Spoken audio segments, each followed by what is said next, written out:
Hi, I'm Julia. Today I'm going to talk about how to notice when you're rationalizing, which I think is a really important skill because, well, to rationalize means to come up with a seemingly logical or rational explanation for what's really an irrational belief or behavior. So if you can learn to notice your rationalizations, then you can spot irrationalities in the way you're thinking or behaving and correct for them.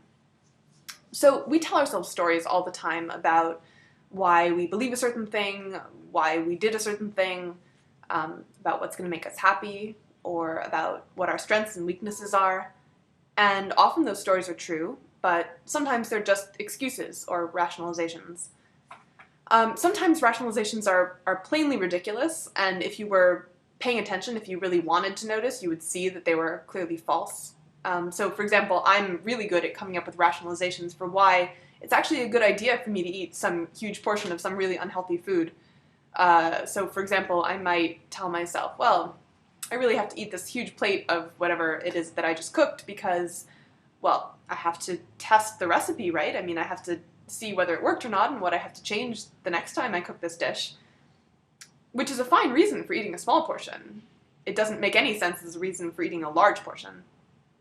I've also rationalized to myself that I really need to polish off this entire box of cookies, on the grounds that if I eat them all, then they won't be there to tempt me. Sometimes rationalizations are less obviously ridiculous, but there are still techniques that you can use to test whether the reason that you're giving yourself is actually real or a rationalization.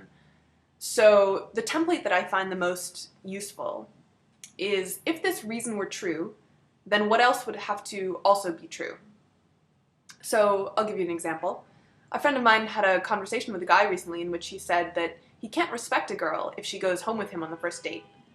And my friend asked him why, and he said, well, I mean, it's so risky. Didn't her parents ever teach her not to do something as stupid as going home with a guy she barely knows? So I wasn't there, obviously, but if I had been, I would have asked him, okay, so you say the reason that you don't respect girls who hook up with you on the first date is that it's a risky thing for them to do. So let's say a friend of yours went out for a walk at night in a dangerous part of town, all by himself. That's risky. Would you then lose respect for your friend? And obviously I didn't ask him this because I wasn't there, but I strongly suspect the answer is no, you wouldn't lose respect for a friend who did that. You might say, dude, that was stupid, you shouldn't do that. But what this points to is the fact that his original reason that he gave for disrespecting girls who hook up with him early on was just a rationalization, and that there's actually probably a lot of other things going on there about purity and attitudes about traditional sexual mores and such. So another thing you can do to spot rationalization is a thought experiment. So let's say you're at a party and there's some attractive stranger and you're thinking of going up to talk to them, maybe ask them out, but you're nervous and afraid of rejection. So you tell yourself, well, I don't even have time for dating now anyway, I really just want to focus on my schoolwork right now.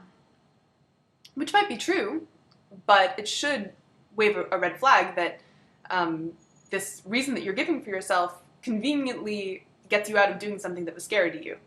So that doesn't necessarily mean it's false, but it means you should probably scrutinize that reason a little more closely to see if it's real. And the thought experiment you can do is to ask yourself, well, let's say I knew that that girl was interested in me, and that if I went over there to ask her out, she'd say yes, definitely.